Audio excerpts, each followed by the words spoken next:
C'était quasiment à la fin, après le dernier festival, donc en 2017. C'est Emmanuel Rotaro qui m'a recontacté peu de temps après pour me proposer, quoi. Effectivement, c'est bien de demander longtemps à l'avance, donc j'étais contente, j'étais super contente. C'est une marque de confiance, donc j'ai dit oui, sachant que j'avais quand même du temps pour la faire.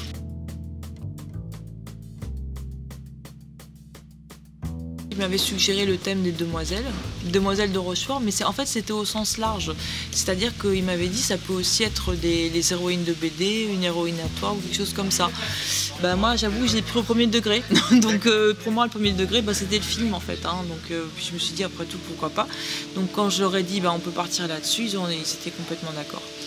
Donc à partir de là, crayonné et puis voilà, c'est parti.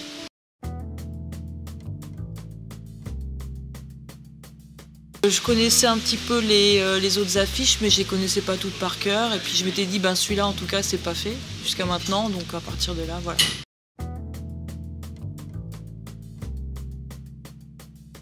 Ça fait partie du boulot. Ce serait bien que ce soit pris en compte par les éditeurs, mais bon, ça c'est autre chose. Mais c'est du boulot puis c'est du plaisir parce que des fois j'en rigole un peu parce que finalement ce que je fais beaucoup, moi, c'est regarder des films. C'est du visuel. Quand il y a des films qui sont en rapport, ce qui arrive de plus en plus souvent. En général, on trouve toujours, quoi. Donc, je dis, quand je regarde des films, je travaille, en fait. Et je fais des captures d'écran, éventuellement, pour voir des cadrages, des idées, et puis pour choper des petits détails à droite, à gauche. C'est ça qui fait... Je pense que c'est important, dans un album, surtout quand il y a un contexte historique, d'avoir des petits détails qui ancrent dans la réalité.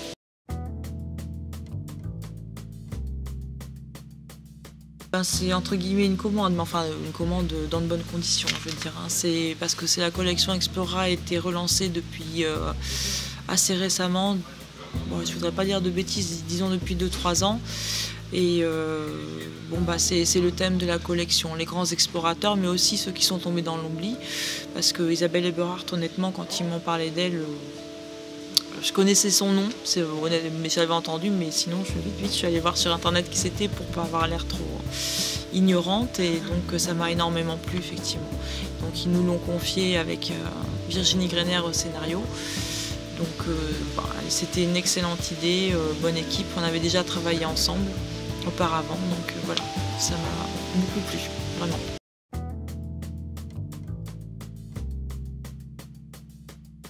Tout. Non, mais je veux dire l'accueil, l'équipe que je connais bien, c'est toujours un plaisir de revenir. Le cadre est quand même extraordinaire. La première fois que je suis venue, je veux dire, on voit les bâtiments et puis on voit des mâts qui dépassent. Je veux dire, je connaissais pas. En dehors, j'étais jamais venue à Rochefort, donc c'est tout un ensemble. On est aux petits soins, on est super bien accueillis. C'est quasiment familial en fait. Donc voilà, j'y reviens toujours avec plaisir.